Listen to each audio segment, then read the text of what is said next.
ખેડૂતને તો અત્યારે કેવું છે કે બકરી 12 ને પૂછડું ડબ્બામાં છે. બધી જગ્યાએ જોવા જઈએ તો આમ ખેડૂતનો મરો જ છે. સ્ટોરેજનો ખર્ચો કેટલો આવે? સ્ટોરેજ આ બટાકાનું તમારે બીજો પાક પણ વાવણી કરવાની હવે શરૂઆત થઈ ગઈ છે, તો હવે આ બટાકાનો નિકાલ તમારે ક્યાં કરવો? એટલે બધી જગ્યાએ આવા સાઈઝમાં નીકળે છે કે અમુક જગ્યાએ માલ સારો નીકળે. બટાકાની ખેતી તમે કેટલા વર્ષથી કરો? એક ખેડૂત એટલે શું મિત્રો? જે સવારમાં કડકડતી ઠંડીમાં વહેલા ઉઠી અને પરસેવો પાડે છે, મહેનત કરે છે, પૈસા ખર્ચે છે અને વળતરમાં એને રોવાના વારા આવે છે. આજની આપણી કહાની રહેશે બટાકા પાવતા ખેડૂતોની. તો મિત્રો ચેનલમાં બન્યા રહેજો. ચેનલને સબસ્ક્રાઇબ ન કરી હોય તો ચેનલને સબસ્ક્રાઇબ કરી દેજો. ઈશ્વરી જલ્દી મળે. સાહેબ, આ બટાકાની સિઝન તમને કેવી લાગે છે? બટાકાની સિઝન આ સાલ મંદી છે, બહુ મંદી છે. સિઝને મંદી છે, માલે મંદો છે ને ભાવે મંદા છે. ત્રણ વસ્તુ ભેગી થઈ છે. શીડમાં જ્યારે લેવા જઈએ ત્યારે શીડ હોય છે 1500, 1800, 2000, 2500, 3000 સુધી હોય છે. તારો કોલંબો વાવા હોય ડાયરેક્ટનું લેવું હોય તો આપણે 3000 રૂપિયા આપો આપણે. હવે એનો મિનિમમ ખર્ચો છે 10 રૂપિયા. મિનિમમ એટલે બધું આવી ગયું, એમાં ખાતર, બિયારણ એ બધું આવી ગયું. કમસે કમ 10 રૂપિયા તો ખર્ચો ખેડૂતને અહીંયા લાગે છે. હવે બટાકા વેચાય છે 5 ને 7 રૂપિયા. બજારમાં 5 ને 7 રૂપિયા. એમાં ક્વોલિટી લઈને જઈએ તો બાકી 60 રૂપિયાથી હરાજી ચાલુ થાય છે અત્યારે માર્કેટમાં. આપણે ડીસા માર્કેટમાં હું દરરોજ જોઉં છું, 60 રૂપિયામાં હરાજી ચાલુ થાય છે. બરોબર. હવે કેટલું નુકસાન એમ કે કિલ્લે 5 રૂપિયા તો 4 રૂપિયા એમને નુકસાન થાય છે કિલ્લે. તો આટલા કટ્ટામાં કેટલું નુકસાન થાય? એમ બહુ થાય ને. અત્યારે ખેડૂતને 1 વીઘાની અંદર વધારે નહીં પણ 20 થી 25 હજારની નુકસાની બોલે છે અત્યારે 1 વીઘામાં. બધું ખાતર બિયારણ હા, બીજ, એમ બધું કરતા. હા, ધારો કે 50,000 વીઘાનો ખર્ચો થાય છે. બિયારણ સીડ આવે છે આજે 1 વીઘાની અંદર 17 કટ્ટા જાય. આજે મિનિમમ 1500 નો ભાવ ગણીએ ને તો કેટલા પૈસા થાય? ક્યાંક ના થયા. પછી એનું લેબર ખર્ચ હોય, ખાતર હોય, બિયારણ હોય, મજૂરી હોય. અત્યારે મજૂરી 500 રૂપિયા ચાલે છે આખા દિવસની. હા, આખા દિવસની 500 રૂપિયા એટલે તમે કહી દો કે 400 રૂપિયા મજૂરી. જમવાનું અમારી અહીંયા હોય તો કમસે કમ ભાણું આપણે દેશી ભાણું ગણીએ તો 60-70 રૂપિયા ખરો ખોટું થાય કે ના થાય? 40 રૂપિયા ભાડું થાય, 70 રૂપિયા એ થાય. પછી ચા 2 ટાઈમ હોય એટલે આપણે સિટી ટાઈપ નથી કે અડધા કપમાં ચા આપી દીધી. આપણે તો એમના જે વાટકા હોય એમાં આવી દીધી. 1.5 કપે જાય, 1 કપે જાય, 20 રૂપિયાની જાય, 25 રૂપિયાની જાય. 2 ટાઈમની 50 રૂપિયાની એ થઈ ગઈ. બરાબર છે. પછી મજૂરને લેવા જવું, મૂકવા જવું અને ત્યાંથી એમના ટાઈમ સર નીકળતા પણ એ વાર થઈ જાય થોડી. અહીંયા આવવામાં વાર થઈ જાય, છૂટવાની એમનો ટાઈમ હોય છે. બરાબર છે. એટલે આ લેબર વસ્તુ એ મૂકી થઈ ગઈ છે વધારે, ઘણી મૂકી થઈ ગઈ એમ. અત્યારે સિઝન હોય એટલે વરસાદ પછીનો વાવેતર છે, બધાને હંગાતે છે એટલે કોઈ કે 400 તો 400, 500 તો કે 500, 600 તો કે 600. અત્યારે લેબર ચાલશે આપણે 400 રૂપિયા, પણ બીજો સાઈડનો ખર્ચ 150 રૂપિયા ચડે છે. 550 રૂપિયા થાય છે. પછી કોઈ ઓળ બાકી રહી ગયું હોય કે હવે ચલો વેણવી છે થોડા ઘણી, ના કે અમારો ટાઈમ પૂરો થઈ ગયો. આમાં વળી ટ્રેક્ટર તમારું પોતાનું છે કે પછી તમે ભાડે બધું હેડે છે? ભાડે હેડે છે એટલે એમાં 5 મિનિટ વહેલા મજૂર છૂટે એ ટાઈમે જ અમે કઢાઈએ, નકર માલ બગડી જાય. એ વાત થાય છે. અને આને કલાકના કાઢવાના કેટલા પૈસા લે? કલાકના 1200 રૂપિયા. 1200. એ પણ એક ખર્ચો જ છે નહીં બટાકાની અંદર. એટલે કીધું ને વીઘે 50,000 નો ખર્ચો આવી જાય છે, આરામથી આવી જાય છે. એમાં ઉપજ થાય છે 22,000 ની, 22 થી 23,000 રૂપિયા. અને એની અંદર પણ જો વેપારી ખરીદે, અમુક સમયે કદાચ વેપારી તમારું આમ અહીંયાથી બટાકું ખરીદી એના પછી તમારે ત્યાં પહોંચાડવાનું પણ આવે છે. હા, એવું આવે છે. ખર્ચો તમારે ટ્રાન્સપોર્ટ ખર્ચો અમારે આવે છે. પછી જે હવે ભાવ નથી તો તમે હું કટ્ટા આપું છું, તમે મજૂરો ભરાઈ નખાવો.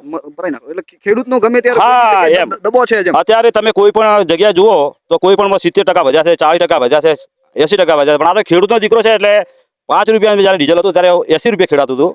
અત્યારે 100 રૂપિયા છે તો કેટલા થયા એ પૈસા? 20 ગણો ભાવ થયો ને. 20 ગણો ભાવ થયો એટલે ટ્રેક્ટર વાળાને ક્યાંથી પહોંચાય? તોય સતત ખેડૂતનો દીકરો છે કે એ કામ કરે છે. 20 ગણો ભાવ એટલે 80 રૂપિયા 100 રૂપિયા ખેડતા હતા, 5 રૂપિયા ડીઝલ હતું તો 20 ગણો ભાવ થયો. તો અત્યારે 20 ગણા ગણી નાખો તો 2000 રૂપિયા કલાકથી.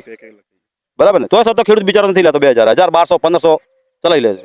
અત્યારે થેસર છે આજે 5-5 લાખના થેસર છે તો લઈ 1200 રૂપિયા ચલાવે છે. હવે આ છેવટે આ બધી વાત રહીએ, તમારે સરકાર શ્રીને શું વિનંતી છે કે શું થાય? એમ સરકાર શ્રીને એવી જ વિનંતી છે કે કોઈ પણ રીતે ભાવ વધીને જ કામ કરે. એમ બહારનું કોઈ નિકાસ થવું જોઈએ, કોઈ પણ રીતે ભાવનો થોડો રેશિયો રાખવું પડશે. 10-12 રૂપિયા. અત્યારે બટાકા 125-30 રૂપિયા છે. 10-15 વર્ષ પહેલા આ ભાવ હતા ત્યારે મજૂરીથી 50 રૂપિયા. ટેકાના ભાવની જાહેરાત થઈ? હા, ટેકાની ભાવની જાહેરાત કરવી જ પડશે. એમ અત્યારે કોઈ નથી. બરોબર. ને બીજું નંબર કે ટેકાના ભાવની થાય છે આપણે રાયડો એરંડા થાય છે. ખેડૂતને તો કેવું હોય છે, જ્યારે માલ ગાડે માર્કેટમાં લઈ જાય ને પૈસા કેશ લઈને આવે. બરાબર. ભલે એ 1000 રૂપિયામાં જાય ને તો 1000 રૂપિયા વેચી જાય. પેલો ભાવ ભલે 1200 રૂપિયા છે એમાં વેચવા નથી જતો. કારણ કે એવું નહીં. બટાકામાં એવું છે જ નહીં. બટાકામાં એવું કોઈ છે જ નહીં. એટલે એમાં જુઓ કે ભાવ ઓછા બધા થતા હોય એ માલ પ્રમાણે હોય, ખેડૂતના માલ ઉપર હોય છે. એસોટિંગ સારું હોય તો એના ભાવ કમસે કમ વધવા જ જોઈએ. કંપનીમાં જે કઈ રીતે ભાવ વધેલા છે એ રીતે ભાવ વધવા જોઈએ, માલ વધુ ઉપડવો જોઈએ. લોકલ પેલા વાવતા હતા એમાં સારું હતું થોડા ઘણું, પણ લોકલ માં ભાવ મળે એટલે ડાયરેક્ટ બિયારણ વાવવું પડે છે અમારે. હવે લોકલ વાવતા નથી કોઈ. ડીસા પંથકની અંદર અત્યારે જોવા જઈએ તો કંપની વાળા પણ બટાકા વાવવા નથી આપતા. ના, નથી એ લોકો એવું કહે છે કે ભાઈ અહીંયા સુગરનું પ્રમાણ વધારે. હા, એ સુગરનું પ્રમાણ વધારે થાય છે. એટલે આ સાચું જ આવું છે કે પછી આ થોડાકનો છે, થોડા ઘણી અમારી પણ ભૂલ હશે કે કદાચ કટ્ટામાં 1 કિલો ઝીણ જતી રહે, ગમે એટલું એસોટિંગ કરીએ ને તો જતી રહે. અહીંથી કાઢીએ પણ સતત ત્યાં જતી રહે, અમને કોઈ અમને મળતું નથી. ચલો ગ્રેડિંગ કરીને ત્યાં જો અમને જો આપતા હોય ને તોય વાત અલગ છે કે કટ્ટામાં 2 કિલો ઝીણ જતી રહી તો એને મજૂરી આલવું જોઈએ, 5 રૂપિયા જે ચાલુ હોય. અહીંયા એસોટિંગ કરીએ પણ હવે 20-25 મજૂર હોય, કેટલું એસોટિંગ થાય એમ. એટલે થિયરી બંધ બધું કોમ હેડે ને તો ખેડૂત આગળ આવશે ને. કે બાકી ખેડૂતો એમ કહે છે ને કે બધા કે એમ સિટીમાં જાય છે, અરે જવું પડે બાપા, અહીંયા 2-2 લાખનો ખર્ચો કરીએ છીએ, 1.5 લાખ ઊભા કરતા હોય. સાચી વાત. બરાબર છે ને? પછી ઘર તો ચલાવો કે ના ચલાવો? અરે ખર્ચા તો તમારે મનપસંદ હોય કરો, ભલે ઓછા કરો, પણ ઘર તો ચલાવો કે ના ચલાવો એમ એ રીતે. ખેડૂતને તો અત્યારે કેવું છે કે બકરી બાર ને પૂછડું ડબ્બામાં છે. મારું નામ તિકમાજી જયરૂપજી માળી, વાસના સંતોષી ગોળિયા, દશાનાસના પાટિયાના સામે. હાલ મારે 4 વીઘા ઘરનું છે ને 10-15 વીઘા ઉચ્ચક રાખેલું છે. એટલે જનરલી ભાવ છે નહીં. એમાં 1200 થી 1300 રૂપિયાના ભાવનું બિયારણ, મજૂરીમાં ભાવ વધી ગયા, ફર્ટિલાઇઝરમાં વધી ગયા, જંતુનાશક દવામાં ભાવ વધી ગયા, ડીઝલના ભાવ વધી ગયા. એટલે દરેક રીતે મોંઘવારી છે. અને અત્યારે કોઈ 125 રૂપિયા બટાકા લેવા તૈયાર નથી. મિનિમમ 200 રૂપિયા બટાકું જાય તો ખેડૂતને મૂડી પૈસા થાય. એમાં મળતર તો છે જ નહીં. પાછી 200માં કંઈ મળતર થાય એવું કશું જ નથી. 7-8 મણી કોઈ ઉતારો આવે, ઉતારા કપાઈ ગયા વરસાદના કારણે, આ કમોસમી વરસાદના લીધે, વાવેતર પછી વરસાદને બીજા ના આવ્યા એના કારણે. એટલે જનરલી નુકસાન જ છે. સરકાર કંઈક રાહત કરે અને કંઈક પોષણક્ષમ ભાવનું કોઈ ના કરે તો ખેડૂતનો બચાવ છે ને કે ખેડૂત તો નુકસાનને આરા ઉપર છે હાલ. શું તમને આ વખતે ટેકાના ભાવ મળવાના? એ તો હવે સરકાર જાહેર કરે ને ટેકાના ભાવ ખેડૂતોને આપે કંઈ બટાકામાં તો કંઈક 25 રૂપિયા ટેકો મળી શકે સરકાર તરફથી. ન કે તો કોઈ સતત નુકસાન ઉપર નુકસાન ચાલ્યું આવે છે. મગફળી હતી તો એ વાત હતી, વરસાદના લીધે બધી હળી ગઈ હતી. 25% ઉતારો મગફળીમાં નતો. આ હજી સુધી બટાકા તમારે આમ તો કાઢવાનો ટાઈમ થઈ ગયો છે પણ હજી સુધી તમે કાઢ્યા નથી. એના પાછળનું કારણ શું? શું કોઈ વેપારી નથી આવતા કે પછી એના પાછળનું કારણ એ જ છે કે કોઈ લેવાલ છે જ નહીં. ખેતરમાં ઢગલા કરીને પડ્યા રાખવા 15 દિવસ 20 દિવસ, એના કરતાં 5 દિવસ ખેતરમાં જ ઉભા રહે. કદાચ માર્કેટ સુધરી જાય તો આપણો માલ વેચાઈ જાય એમ. પણ એ કોઈ ગણતરી છે નહીં હાલમાં. અત્યારે આ બટાકાનું તમારે બીજો પાક પણ વાવણી કરવાની હવે શરૂઆત થઈ ગઈ છે, તો હવે આ બટાકાનો નિકાલ તમારે ક્યાં કરવો? હવે આ બટાકાનો કોઈ નહીં લે તો પછી સ્ટોરમાં તો મૂકવા જ પડશે. ઢગલામાં તો માલ રોકાય નહીં, કેમ કે પાછળથી કોઈ વરસાદ છે, વાવાઝોડું છે તો એમાં બધું બગડી જાય.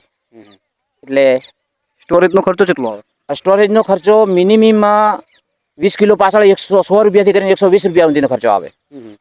ભાડું, બારદોન, ટ્રેક્ટર ભાડું, મજૂરી, એમાં ભાવ વધારો થઈ ગયો. જે કટ્ટા ગઈ સાલ ભરાતા એનાથી ભાવ વધારો થઈ ગયો. ટ્રેક્ટર બારદોનમાં ભાવ વધારો, ટ્રેક્ટરની ખેંચાઈમાં ભાવ વધારો, સ્ટોર ભાડામાં વધારો. એટલે બધી જગ્યાએ જોવા જઈએ તો આમ ખેડૂતનો મરો જ છે. ખેડૂતનો મરો છે. જે સવારે વહેલા ઉઠી અને ખેડૂત રાત દિવસ મહેનત, 4 મહિનાની આ મહેનત છે. એના ઉપર પાણી છે. હાલ અત્યારે એના ઉપર પાણી જ ભરેલું છે. તમારા સરકાર શ્રીને શું નમ્ર વિનંતી છે? સરકાર શ્રીને નમ્ર વિનંતી છે કે કંઈક રાહત પેકેટ બહાર પાડે તો કંઈક ખેડૂતને છેડા ભેગા થાય. શું નામ કહો? પારસિંગ પરથી. તમે ટ્રેક્ટર ચલાવો કે પછી ખેડૂત છો? બંને ટ્રેક્ટરે ચલાવવાનું ખેડૂત. તમે બટાકા વાયા? હોય કેટલા વીઘામાં વાયા? 25 વીઘા. 25 વીઘામાં. શું હે કેવું રહેવાનું? આવું છે, આગળ કેવું રહે તો આપણે શું ખબર. ભાવ કોઈ મળ્યા તમારા બટાકામાં? હાલ તો કોઈ મીડિયા પર સ્ટોરમાં કોઈ. તમે ટ્રેક્ટર તો બધે હાંકતા હશો ને બધી ખેતરોમાં? હોય એટલે બધી જગ્યાએ આવા સાઈઝમાં નીકળે છે કે અમુક જગ્યાએ માલ સારો નીકળે? અરે હારો હોય હારો ને યાર, ચરમી કે બળી જાય હોય જાણે. આમ જોવા જઈએ તો બધી જગ્યાએ બધાને હાલ બટાકા કાઢીને ઢગલા કરીને મેલી જ દીધા છે ને? હા, એવી રીતે કોક જ વેચે બધાને ઢગલા. શું નામ બા તમારું? બચુજી. કેટલા સમયથી ખેતી કરો? હવે ખેતીની તો ગણવા તો ચોઈ જાય, ભેગી થાય એમ તો. બટાકાની ખેતી તમે કેટલા વર્ષથી કરો? બટાકાની તો 10-15 વર્ષથી 10-15 બરોબર. કેવું રહે માર્કેટમાં? ગમે ત્યારે દર વર્ષે બટાકા વાવો એટલે ભાવ તાલમાં કેવું રહે? કોઈ નક્કી ના રહે એમ. મળે ના મળે? ના એમ મળે, વળી માથે આવે એવું છે એમ. બરોબર. અને આ વર્ષે કેવું રહ્યું? આ વખતે હવે ખબર પડે વેસો સાહેબ. ભાવ કોઈ આયા કે નહીં આયા કે આ એમને માં ખાલી કટા ભરીને મેલ દેવાના? હાલ તો કટા ભરીને દાહી કોલેસ્ટરમાં. પોલિસ્ટરમાં મેલ દેવાના એટલે કોણ ભાવ નહીં એમ? નહીં એટલે દાહી કોલેસ્ટરમાં. બરોબર. તો આ હતી ખેડૂતની વાતો, એમની એક વેદના. તમને ખેડૂતની વાતો ગમી હોય તો ચેનલને લાઈક કરજો, શેર કરજો અને સબસ્ક્રાઈબ કરજો અને કમેન્ટ કરજો. અસ્તુ. જય હિન્દ, જય ભારત.